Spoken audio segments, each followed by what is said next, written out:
Hello, everyone. Welcome to Healing, Health and Happiness. It's my pleasure to have Lesley Nicholson with me today. Welcome to the program, Lesley. Thank you. Thank you. Now, just a bit of background on Lesley. Lesley is a qualified physiotherapist. She's a clinical nutritionist. And I believe, Lesley, you're also qualified with hypnosis and acupuncture. That's right. Okay, so there's a lot here, but what I really want to start with is this past life regression that you do. I find it fascinating. I don't know much about it, but what I want to find out is why and what are the benefits of it. So before we get started, tell me, what is past life regression? Well, it's going into your past life. Now, we've all had past lives, although, and they used to be in the Bible. So for religious people, it was there. Most of the world do believe in reincarnation or past lives. It's a minority that don't. The minority Christian, and I was from that background too, but it fills in a lot of gaps. So it's just about, we've all had lives, and it's about the spiritual side of us. We are all learning, even in this lifetime that we're having right now.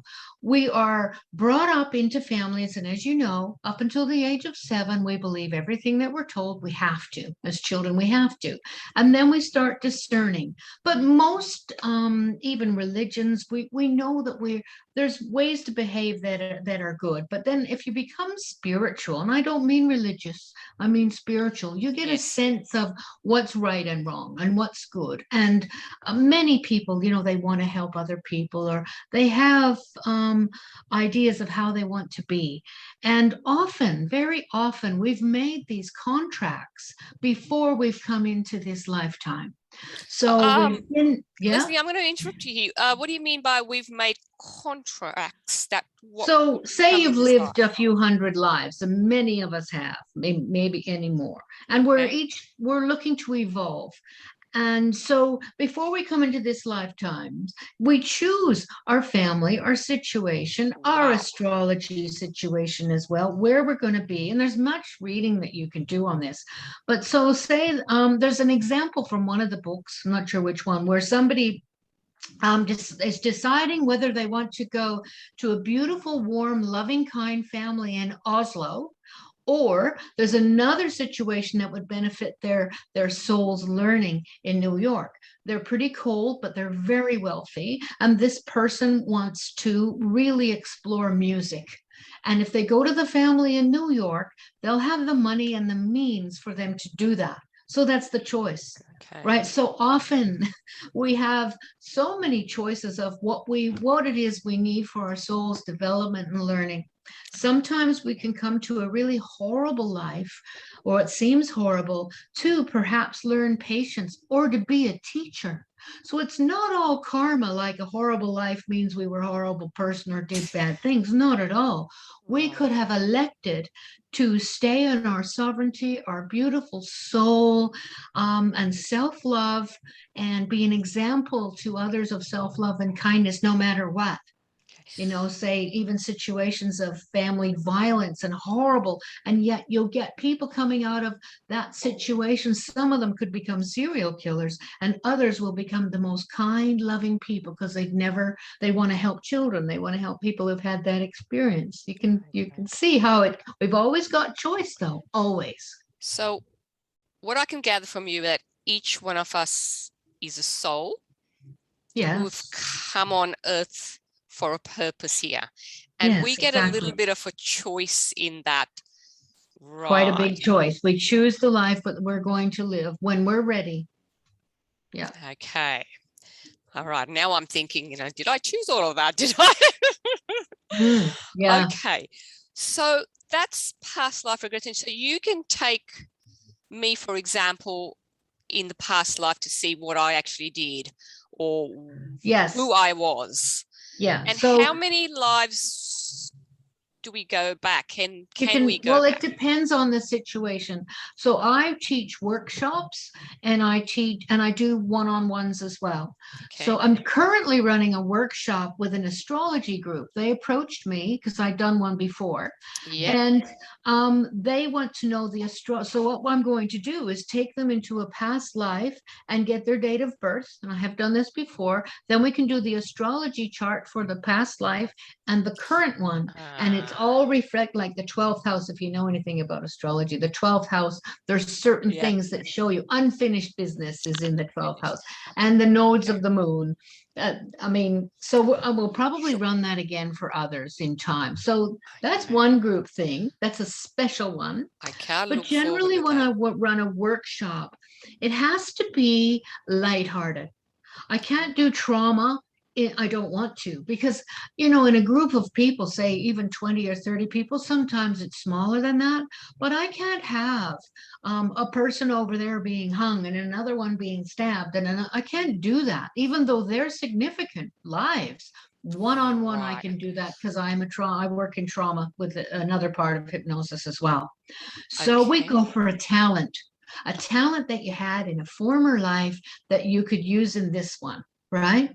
And we get dancers and painters and people saying, I've always wanted to paint. I did a group in the Southern Highlands last year, and there were 5 people in that group of about 12 who had been ballet dancers. All of them. Wow. They often attract the same people. I did one for the South Coast Astrology group, maybe 10 years ago. And there were 5 people there who were at the French Revolution on the same day. Now, 3 of those people knew each other. They'd come as friends, and 2 hadn't, but they were all describing the exact same things on that day. Okay. The reason this happens, maybe you're after that. The reason this happens is because we have our conscious mind and our unconscious mind. Okay. So I look at an iceberg. I've got one in my office here. The very top is the conscious mind. What we're using right now, it's logic, it's thinking, it's all of the day-to-day stuff. The unconscious mind is where all your memories are, and it really does run the show. It really does. And hypnosis works in there. So does meditation and deep prayer, or in that brainwave state of theta, where you can access things that are in the unconscious mind. So I take people into that hypnotic state, a trance, where we can access memories, not just of this life, because we can do that too, but former lives. So why would we want to do that? Why would somebody want to do all of that? Because it could be quite traumatic. Some people want to do it for fun. Some people want to do it for fun. They're tourists. They want to think, well, I want to know why I always love, cheese, or I really want to go to Italy. I just so have to go there. And they may have it's deja vu. They may have had a past life there. There's a woman who is a very well-known medium in the area. Her name's Carrie. And I took her back to a past life as a U.S. Civil War soldier. She was bayoneting people and saying she was sorry. And another occasion, I took her back, and she was an American soldier in World War II. In both occasions, we got a name and dates, all of that. Not everybody can get that, but we did for her. She went up and she looked up the U.S. War records for the Civil War and World War II, and she found her name. Wow. Yeah, and I think she even got a picture for the World War II one, saw a photograph of herself. So there is evidence that can be had from this. And a lot of people say, oh, you're just making it up. It's not. It is a memory, and it feels very different when I get people then to make something up. And they can say it's very different. A memory is different than that. Okay. So could our past lives be affecting us in this life in terms of our health and happiness? Absolutely. And that would be one of the benefits of doing the past life regression, is to go and see what's happening, so you can help us with our health and happiness here at the moment. Yeah, I had one woman who had terrible rib pain and ankle pain, and she'd been to physios, chiros, doctors, had MRI scans. Nobody could work out what was going on with her, why she had this pain. They all kept saying she's fine. She wasn't fine. Anyway, I took her back.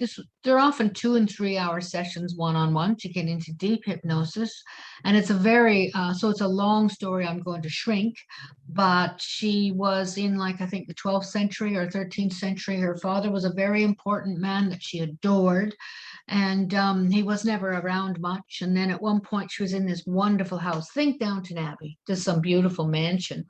Then it progressed on, and she says, "Oh, she says, I'm wearing a white gown, but I'm not getting married." So she was a debutante. Then we moved on. She discovered there were poor people in the village. She hadn't known they were there. She thought everyone lived a life like she did, charmed, happy, wealthy, lots of fun. But she couldn't leave that alone. So she had to help these people. When she found out they were starving, she was shocked people were starving on this earth because she'd never seen it. So they told her, no, you're going to be a lady. You're going to learn how to do embroidery and learn the harp or whatever else they did. But she ran away. Well, then, I mean, there were no hotels. There was nothing. So she was caught and brought back.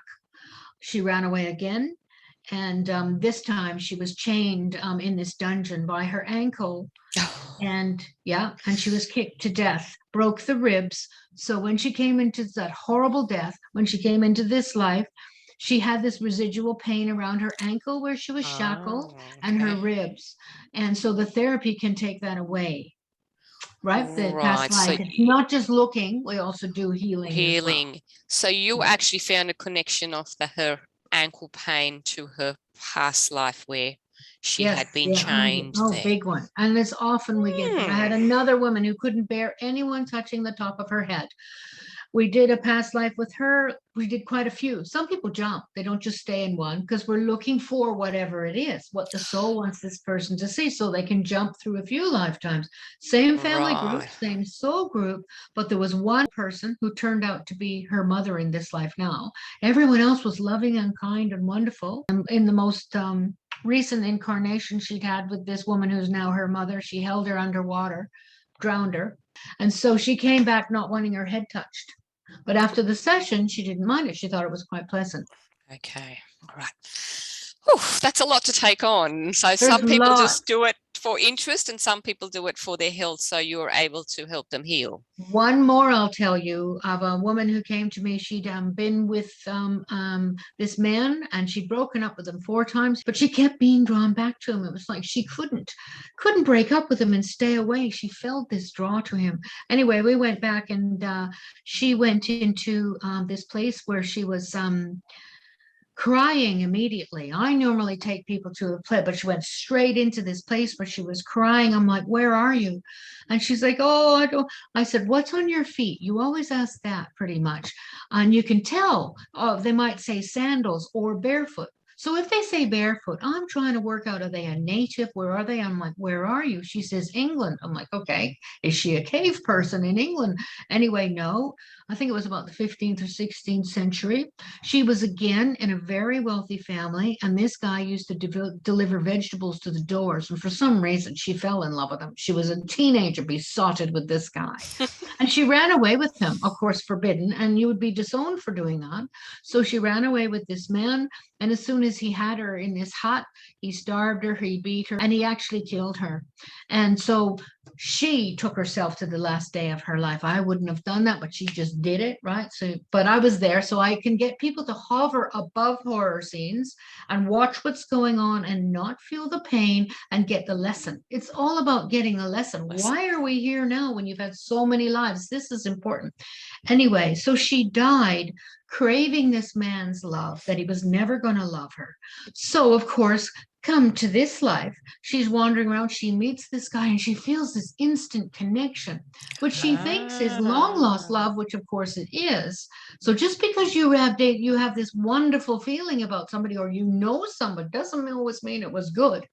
Anyway, there's a connection because it's from previous lives. So it was unfinished business. So she didn't know that. She thought, and she's craving this man's love again. He's never going to love her. He treats her badly. It's still going on. Now we get to the point where we do a bit of therapy and it comes down to self-love, love of your soul and who you are, your beautiful spiritual self, no matter what. So with the therapy, with the hypnosis, she was able to see that she needed to break the ties and love herself, look after herself. And she broke up with him and she's been with a nice man for a few years now. So with hypnosis, I presume you relax them. Oh, yes. So, and healing actually occurs when your body and your mind is relaxed. So you create that environment. There are other ways where you can go in. If somebody's in a traumatic state when they come in for hypnosis, I can take them in from there, but it's not relaxed. Usually it is, you're right, but there are occasions when people are wired, say with PTSD or something, you go in that way, you go in another way. They're already in an altered state, as you'd know. Okay. When people are really anxious and panicky, it's an altered state already. Okay. So given that, Lesley, it's interesting, actually. I like this thing about connection. Is that what they say when they talk about soulmate? Oh, yes.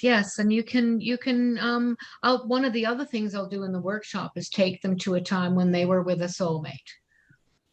Yeah. Okay. So what does it soulmate means? They were, the soul to soul is similar. They've got a same purpose. They've had many lives together usually, and they really love each other and they decide to incarnate together. Now, it doesn't have to be romantic. A soulmate can be your best friend or your child or your mother, but you have decided to be together and you're connected by love. It can be romantic. We always think of it that way, but it doesn't meant to be. Yeah, the meaning of love, we think romantic, but love is many different relationships, as you mentioned there. Absolutely. Yeah. Okay, so what I want to talk about now is what would you recommend, maybe your 3 practices that our viewers can actually do at the moment, given that, we're on extended lockdown. There's a lot of uncertainty. There's a lot of confusion.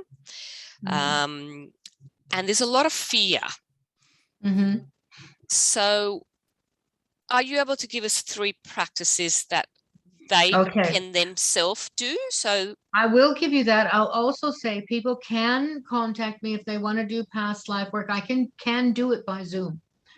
Okay. Even if people are in lockdown, you can do hypnosis. I've done quite a lot of it. I've even taught the trauma process that way over Zoom. So it can be done. It's safe. I explain all that. It's safe. You don't get lost in zombie land or anything like that. Okay. So in that case, they can contact you and then you can guide them further to do and go that. All right. That's I'll give you those details, but I'll also talk a little bit about hypnosis, if that's okay, what it is. I mean, it's just a state. It is relaxation, but it's also a trance state. And that's why the multinational companies, think of the Golden Arches, think of a certain place that they scream at you on TV about buying their furniture. I won't name anyone, but you hear that. And even if it drives you crazy, in a couple of years, you need a new coffee table. Where do you go? I'm not going to say it.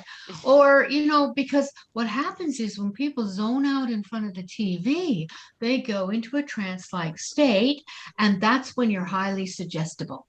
So that gets programmed in over many years and many exposures to the same advertising. Also, another example of it is if you drive somewhere and you go, oh my God, did I go through that speed camera? Because you were in a trance-like state, autopilot. Yeah, but I call it autopilot. Yes. Yeah, and we're pretty safe. We've programmed that into there. Or if you're daydreaming, that's all that it is. It's just a beautiful relax. It is a relaxed state most of the time, but we all go in and out of it all the time. There's nothing scary about it. Okay. Yeah. All right. Sounds fun, actually. I haven't tried it, but you're tempting me into it now, Lesley. I'm sure you have, and you experience that you've had, you know it well. It's not unusual. And again, with the past life, people are in my office unless they're on Skype. They know they're with me, but they're also in the 15th century or on some native island. They're hundreds of years ago talking to me. So there's this place of being there and here, because both memories are in its memory. It's in the unconscious mind. So for calming now, 3 ways. Yeah, stress and anxiety, calming down, your 3 tips. So, I mean, I mentioned earlier, I do trauma work for people in this life. And when people come to me for past life, I'll also say, this is the most important life, the one we're living right now, that we've got to this one. So sometimes if you need to do work in this life and you're done and you think, oh, I'll just go to a past life. It's like, I'll just go to a psychic and find out. We need to do our work. So we may not get to a past life until they've worked on their issue here. Okay. It's a little bit different than bringing residual stuff from a past life.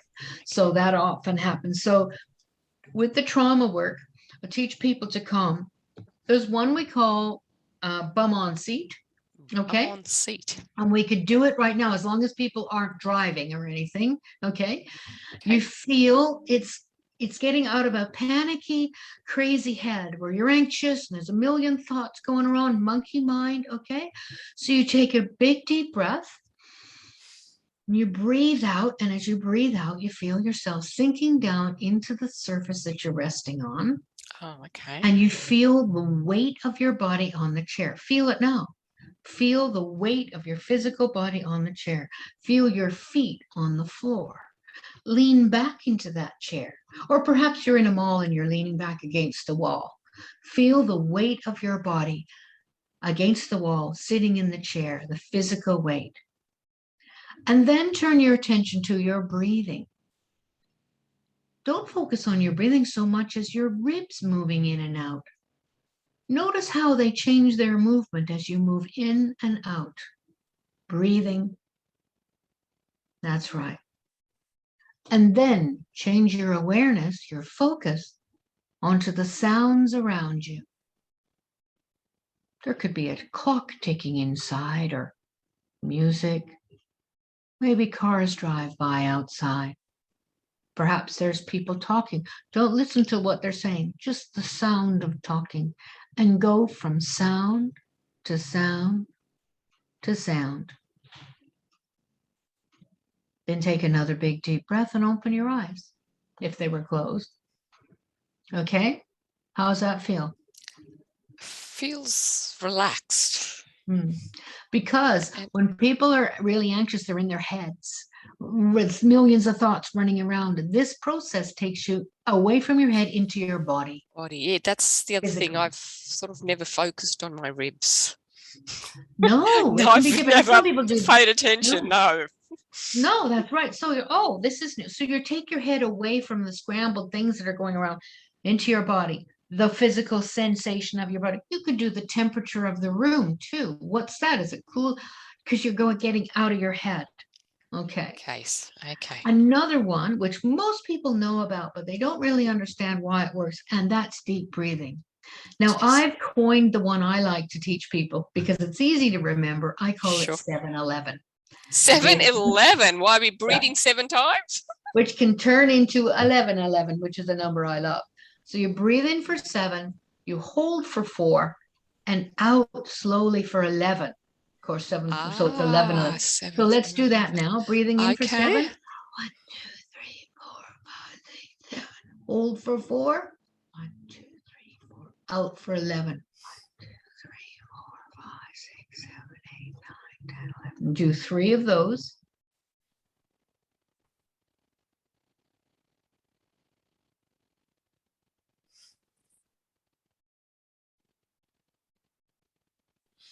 Okay. Now I'm going to tell you a little bit about why that's so powerful. Yes, you get more oxygen and it stops you from doing, but there's a part of the brain called the amygdala that pumps out stress hormones. And when we're stressed, it pumps out the stress hormones, right? Now, deep breathing can stop that. Say there was a terrible crisis and somebody came running around in here with a machine gun or something, or a car accident, something awful happens, and we get into that panic, fight, flight state. When it's over, what do? We go, we do. I relief. Now that sigh physiologically tells the brain, shut off the stress hormones, it's over. So that's where deep breathing comes in. Yes, you get more oxygen, but there's a lot more to it than that. So that's just a very easy 3 deep breaths, 7-11. And some people can find it difficult to breathe out for 11. But I found that a bit hard. Yeah. So you can just do what you can, and with your goal to be, and I do this every hour when you're learning to do it. So it's an automatic relaxation throughout the day. Okay. The other one we can do, sorry, go on. No, I was saying, and it's proven this is all evidence-based, medical and journals that breathing does help you calm your body down. It's definitely science behind it too. And getting out of your head into your body, getting physical is different. Yeah. Okay. Thank you. Number 3, Lesley. Well, I just say, imagine a bubble around you, a beautiful bubble of light. Now, you can be spiritual or not. I am, so I imagine that you can imagine this beautiful bubble of light around you that's like armor in a way, or protection, and that you're safe in there. And the intention of being safe can make you feel instantly calm, that you're protected. And you can put other things. You can say, well, the only thing that could come into my bubble are good things, love, light, positive feelings, wellness, all of that. And it's like a semi-permeable membrane. Only good things can come out. And if you want to, you can send out love to others, but you're protected in this bubble. It's a good thing to do. Any of these are goods. Say you have to go for an interview for a job, or you've got to meet a person who really pushes your buttons. You put yourself in this beautiful bubble of light, feel safe and secure, and then go in feeling strong in your bubble, which can be your aura too, your energy field around you, expanded and strong, and feel protected. Okay. There are 3 little things you can do. So bum on seat. Bum on seat. Deep breathing. And your bubble. Your protection bubble. Yeah. Okay. It sounds great. I hope everyone tries it. Thank you for coming to the program, Lesley.